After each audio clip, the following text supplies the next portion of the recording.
Tank Rusia kembali bergerak dan menembaki posisi-posisi militer Ukraina. Kali ini tank Rusia beroperasi di wilayah Kharkov dan menargetkan benteng militer Ukraina di antara bangunan tinggi. Rekamannya beredar di Telegram pada Selasa 28 Mei 2024.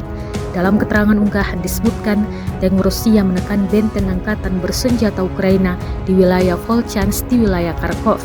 Tank melaju dan meluncurkan puluhan tembakan akurat hingga mengakibatkan target porak-poranda. Sayangnya tidak dirincikan kerugian yang diderita militer Ukraina, termasuk korban yang tewas dalam serangan ini. Perang Rusia-Ukraina yang telah berkecamuk selama lebih dari 2 tahun mengakibatkan kerusakan dan kerugian yang besar. Ukraina sebagai negara yang menjadi korban invasi militer Rusia pun harus menanggung beban berat untuk bisa bertahan melawan gempuran yang kian brutal.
Download Tribun X sekarang, menghadirkan lokal menjadi Indonesia.